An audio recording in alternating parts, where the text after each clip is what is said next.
Beck gave me 3 phrases. That's all I said around my course. Canter, counting. I forgot what my other one was. Get your change. Girl. Canter, counting, collection, control. Canter, counting, collection, control. Beautiful. Doesn't get much better than that, yellow.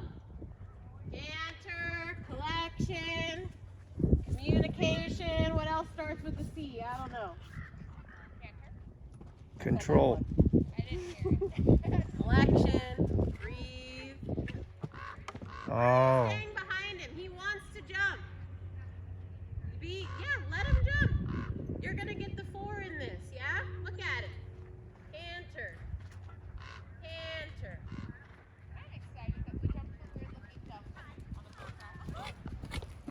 Perfect. Go around and jump your yellow, your off C. Come on. 1, 2, 1, 2, 1. Collection. Collection. I've been on a lot of Collection. Canter. 1, 2, 1. We're going over the fence. It's never an issue. The weak point is you have to create the canter for him.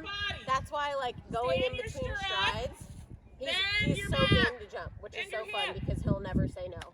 There's not even a look in his face. He doesn't spook. He is just if there's standards or flags, he's that's where I go. Okay? There's no question about that. So you have to really, really help compress that canter because he gets way too long. You just got 4 at intro height. Okay? Yeah, that's how easy it is for him. It's kind of stupid. That's why when I had to do the 4 when it was 3-6, I was ending up underneath it because I need that landing stride after a jump like that.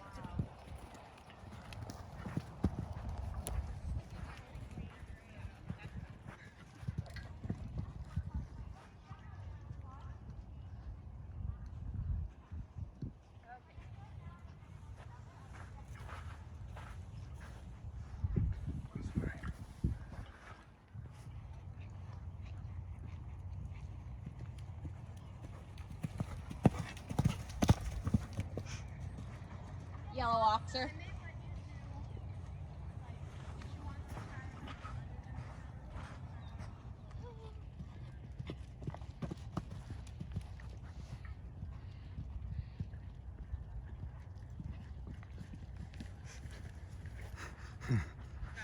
What canter do you want to jump from? Let's get into it. What are you doing? Brush! Yes, come on. Oh, that's weak. I'm seeing if you can do it. Don't change. Work the canter. Work the canter. Work the canter. Perfect. I'm out, Daddy. Go with him. Yeah. Perfect. Wrap around that chevron. Yeah, to the web ramp. Mm-hmm. It's kind of a tight turn and I have to call Well, it it out. shouldn't be because you should land. And go straight and then Land and go straight. Make yourself have a good canter. You have that whole canter in a very long approach. It shouldn't be hard. Yeah, to the yellow, to the small green crosser. Perfect. Okay. And call it out. if You you're know weak. what? And let's add, if that all goes well and you're comfortable, let's go left out of that, down your brush. Yeah, seriously. Remember, half halt, it's got to be from compression. Half halt, keep him in your rein. Good job. So different from 10 months ago. I was frightened when she cantered. I know. But if he's getting heavy, just keep your hands in front and keep bumping him up with your leg on. There you go. So thinking about the uphill balance first, right? Yep, and then suppling him from the uphill balance with your hands in front. There, that, super. Good, so see that canter you keep creating? There is no different when you go to jump, yeah? That's what I want you to understand, which I think was a bit hard for you to kind of recognize when you were going around when Beck was like, slow down, do this, right? You want to create this canter to every jump, See how hard you're working to get him soft, to keep him up, to keep the rhythm the same. There's no different in between your jump, right? But you think that there is because you're jumping, and in order to start, there's a lot of other stuff you have to do, but in order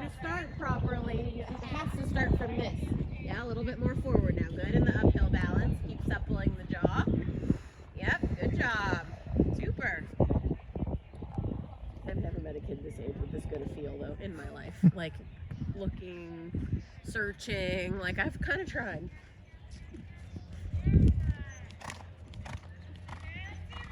Good, and then somewhere off the rail too. Circles, small circles, big circles. Touching a bit of counter flexion. How rideable is he today? Can you sit on your outside seat bone? Keep him supple in it. Don't let him turn unbalanced. There you go. Good. Counter flex more. Sit on your outside seat bone. There. That's how you have to make a turn to a jump. So he stays on the hind foot. Good. And then supple when he's up there. So he's in obviously a good up balance, but he's too up. Put your leg on. You can cluck at him. Say, come on. There, that. There you go. So see how he tries so many things to get out of what's hard, right? Especially when he doesn't know you, right? And you're starting a relationship with him. He's saying, can I get off the bit? Can I get downhill? Can I change my canter speed? He's also very literal, so it could be something that he thinks you're asking, and you have to just keep the conversation and correct him for that. See if you can get a lead change on him. Don't change the canter. Squish him together. Squish him together. Leg yield over. Outside leg back. Did you get it? Are you positive? Are you positive? Good job. Okay. Now, is this the same canter you had to the left before your lead change? Yeah, so rein it in, right? That's what's going to happen when you start practicing jumping on him. He gets really excited. He goes really fast. He wants to do his job. And you have to be the one to remind him of balance, because he doesn't, it's not like Terry. He doesn't do it on his own. Okay, you have to create this canter. It's just, you're gonna go through the same thing on snip. Remember, you had such a hard time jumping snip for a little bit because you have to create the canter and snip for him to jump well. Leo had a little bit of a better natural canter than these guys did. Good, in the counter move. Yeah, put your outside spur on. So he doesn't just turn his head and neck. Good. Ah, cheater. Wow. Trot, fix your lead. So he came up behind the vertical. Yeah, he came up behind the vertical when you counter flexed him because it got hard. You got to keep your leg on and not let him change the canter so much. Yeah, when he had a really good balance and then he was like, nope, this is hard, I'm just gonna break. So go to counter flex him again. Sit on your outside seat bone, put your spur on him at the girth. Yeah, more counter flexion. There, supple that, now straighten him. That was a good step. Good. Now you're gonna do a little nose to the rail, leg yield and canter down the long side. You have to think supple and outside leg back, haunches in. Supple, supple, not so much from your outside rein. Outside leg back, outside leg back. Good, lessen the rein. Yes, good, and straighten. Good, and let's see if you can get a lead change back the other way. Keep suppling. It's about the canter, just like the jumping. It's about the canter and the balance and the rhythm. Leg yield off your new inside leg. Put your outside leg back, push through to the new outside rein. Put your inside leg on, you finish it, don't let him run with you.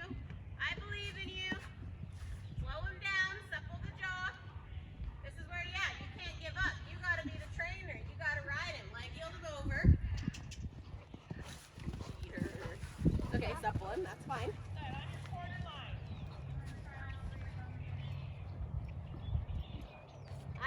I care if you get them or not. We can keep working on those. What I care most about is that you can get the canter back every time I have you do something crazy. Yeah? That's what my goal for you is. Not that you jump off his back and go, ah, things got hard, right?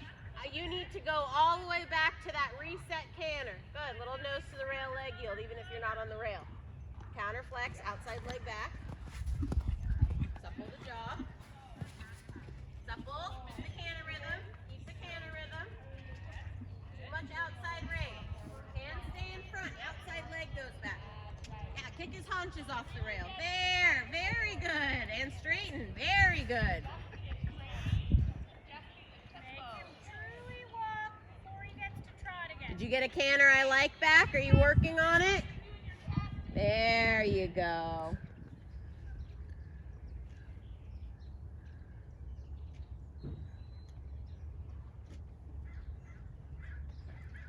Whoa.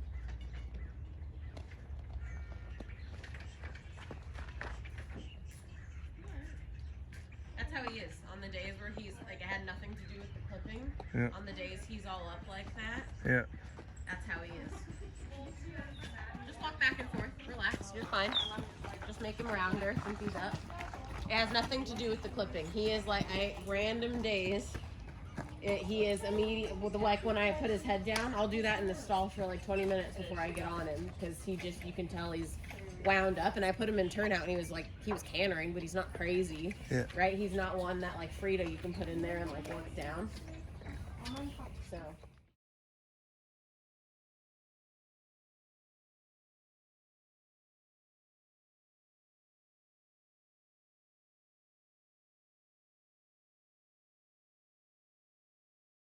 You go. You have to remind him he has hind legs. It's really good for you to practice your feel on a horse like him because the more you ride from your feel, which is good, or else you wouldn't be able to do this at all, right, is how you're going to actually understand that he's coming from his hind leg when he does that. And I know it's hard to stay with. It feels like the springiest thing in the whole wide world, but it's because it's power and compression. Yeah. There you go. Good. When he gets a little heavy, just supple in your fingers and be like, nope, don't change your, there. Because it's hard for him, right? This is a pretty fancy trot. Yeah, he's putting a lot of effort in, and someone who's watching can tell, right? So something like that will score well, but you have to help him keep building the strength by telling him to carry his own balance there. Where are his hind feet? If he starts to get a little bit heavier in the rein because it starts to get hard to carry that, you have to be like, nope. We're not looking for any extra weight here. Good, and then add in a couple leg yields. Stretching. Once again, our diagonal would be good. Slow your post if he starts to get four. So he loses, this is a really strong trot from him, right? That bounce, all of that is a really good thing. All that right there is super, super, super out of him. He has to use a lot of core and strength to find that cadence and balance. So he'll try to, if you can feel him kind of take a forward step and push himself flat, right? Out of that sometimes, that's where you have to really own your posting rhythm and go, I didn't change to say to do that, right? I'm still right here, and you put that half halt step in that recreates that trot to get bouncy. So he doesn't just start to become okay with a flat pony trot, right? We want him to spring and have all that power through compression, and then that compression allowance to be a little bit forward, right? That's where you get those good, big, floaty, lengthened trots. Get over the center of yourself. Good. Get your heel down, supple. Now keep that ready to go a little bigger. Yes, very good. Now change the other direction. Okay, now tell me your feet. And then come down then once, so we'll let him walk leg on. Come on. Inside leg to outside rein. Look for your turn. Where's your turn in the poles? Check in with it, right? Because as you start jumping, you're going to have to manage the canter and know where you're going, right? Your eye, you need to give your eye a chance to develop where the jump is so you can start learning where your distance is going to be at, right? Beautiful. That's what I want to see. Good. I can tell your eyes. Just sit. Make it smaller, rounder.